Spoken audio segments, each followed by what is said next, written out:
right, so we're back downstairs at the workbench. And as always, brought to you by 3 Monkey Solderless. I didn't forget this time. Home of the world's best cables for your paddleboard. DC, audio, colors. The easiest stuff to put together. No soldering, no wire stripping required. Also got RCA connectors. So check us out at 3monkeysolderless.com. All right, so I figured a lot of things that I like to do, or things that I think I'm maybe more qualified to do than play guitar, would be building amplifiers. So I thought I'd do like a little bit of a build journal. It's not going to be like a, watching, every second of it, because that kind of gets a little bit difficult to manage when I'm working.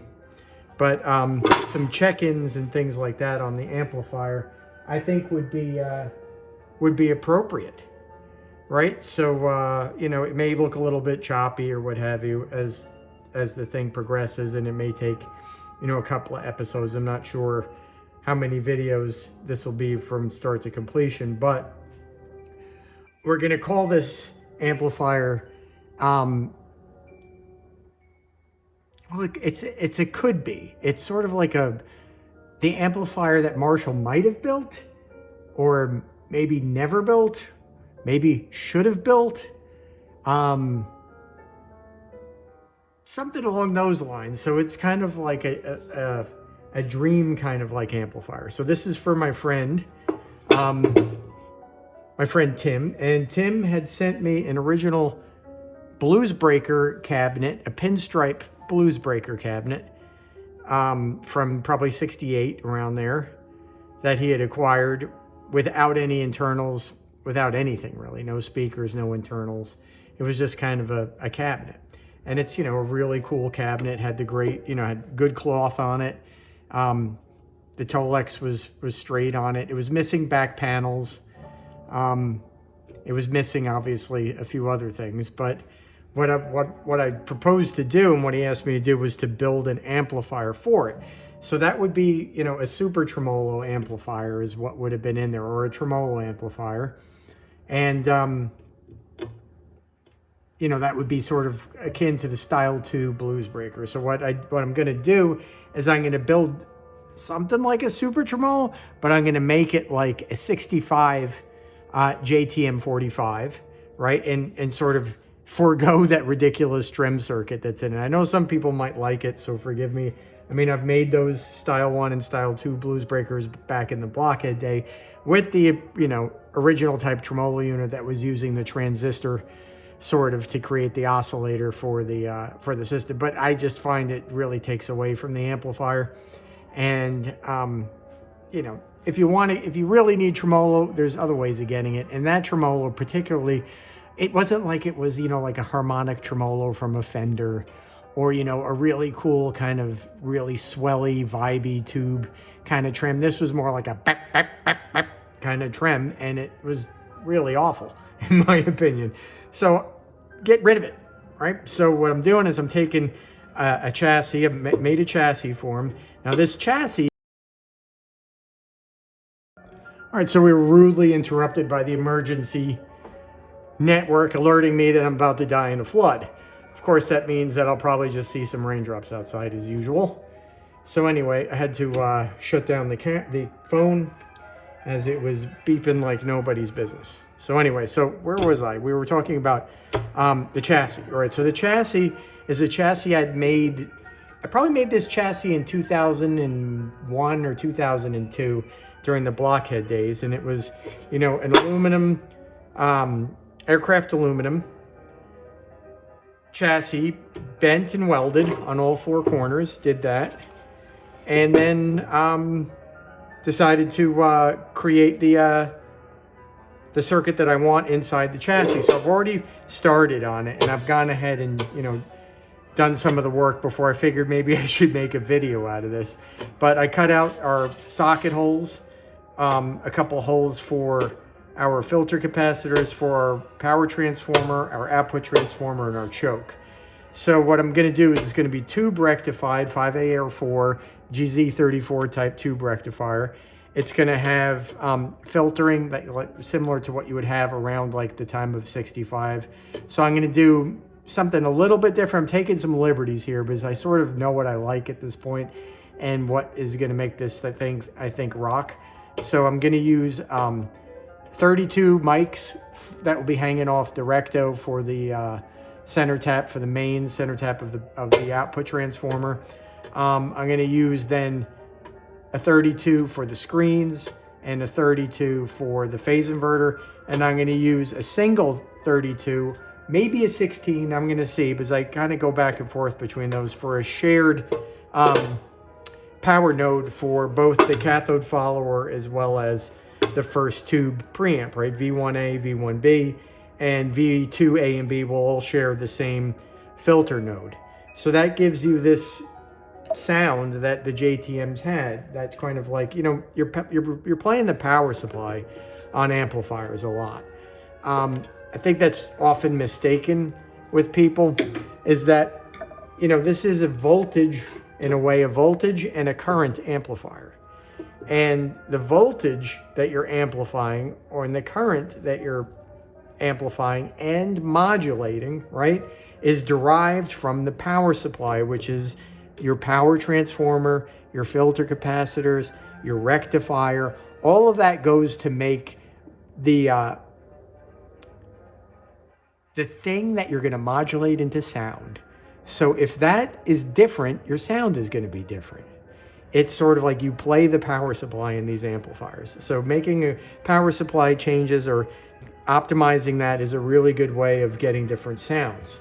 It also will lead you into tube curves of, you know, where the amplifier is in terms of its headroom, at frequencies and at impedance. So all this kind of stuff is, you know, kind of like a multi-faceted,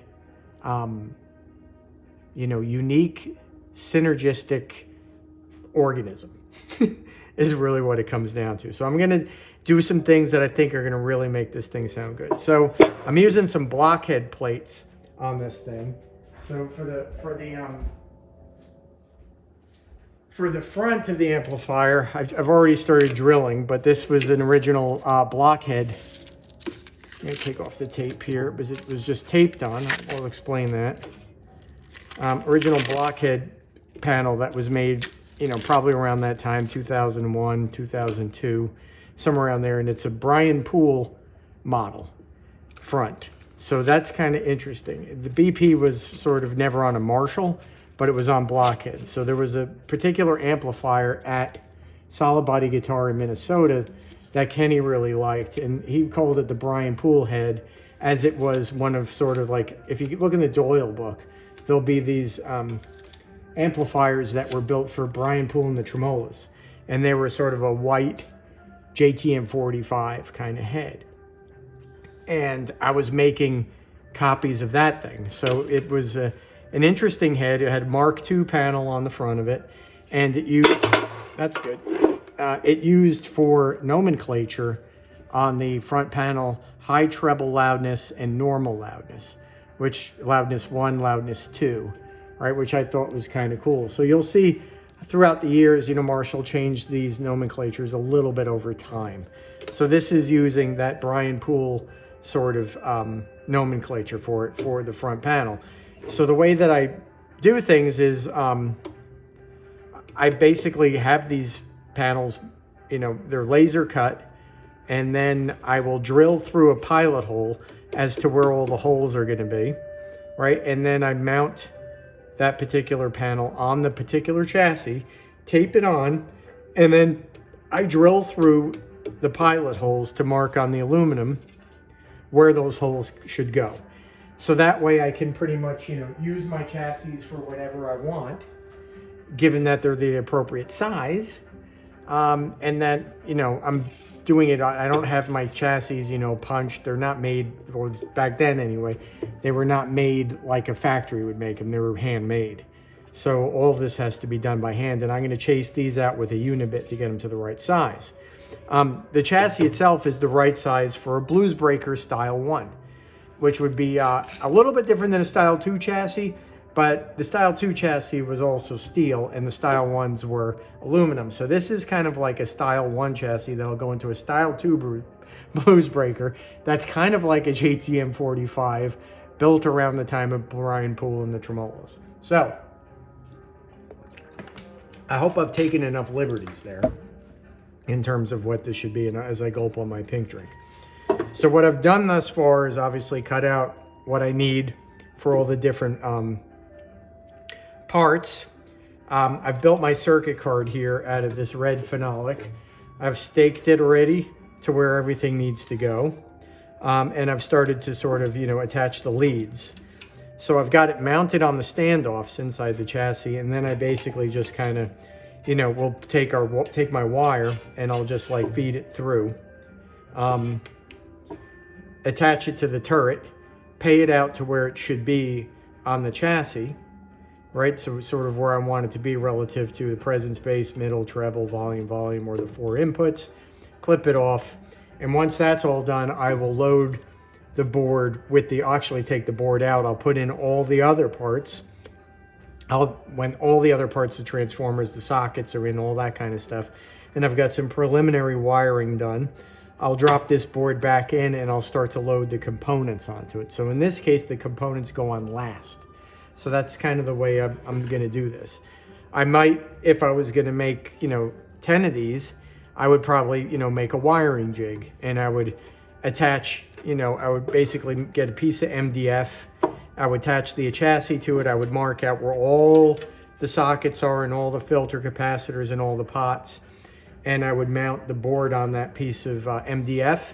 And then I would kind of like put them to the lengths that I need them to be at, cut them, and then mark how long they are so I could repeat the process over and over again, kind of like what I do with the Marshmallow, like the One amplifier or the Jose amplifiers or some of those things. But when you're doing one-offs like this, I find it, it's just as easy. It seems to be there's no point in doing all that work when you're making one of them. So it just strikes me that the best way to do it is to build it into the amplifier as I go.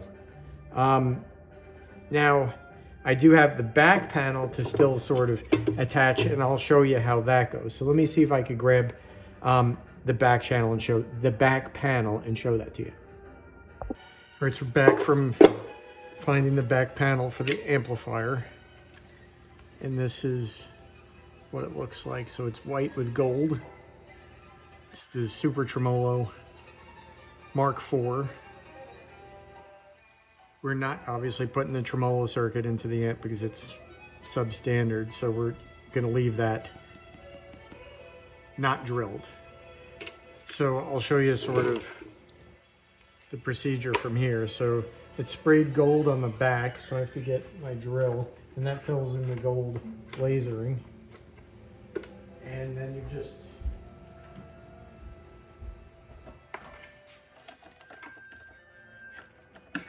grab your drill.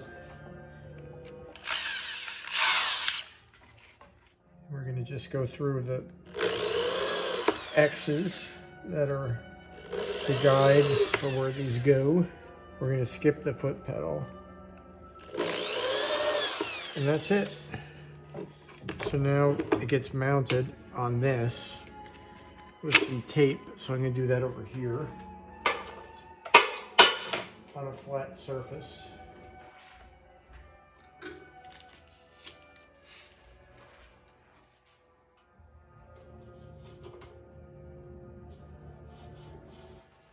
Just putting a few pieces of tape. I'll be back in frame in a sec.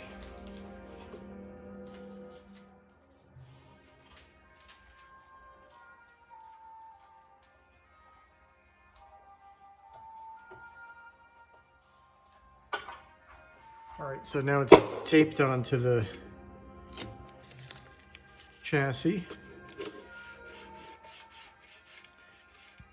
Then it's just a matter of drilling through here to give you your pilot holes. And I just marked them because you don't want the drill to go all the way through, because then the drill could go through and smash the panel. So it's just kind of making some marks as to where the holes should be, and then you can go ahead and take off the mask.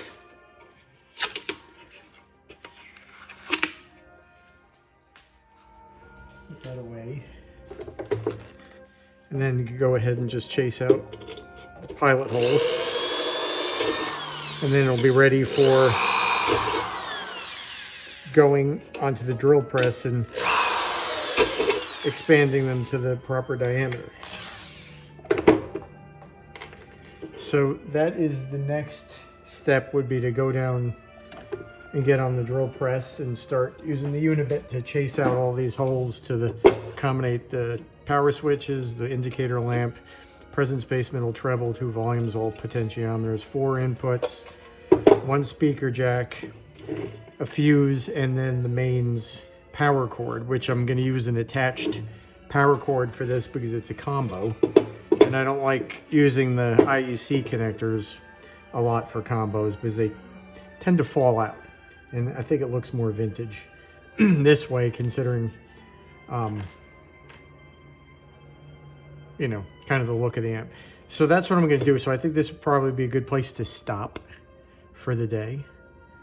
And we'll pick it up next time with the holes drilled, and we'll start building out the amplifier some more. So, all right, so thanks for watching, and we'll see you next time.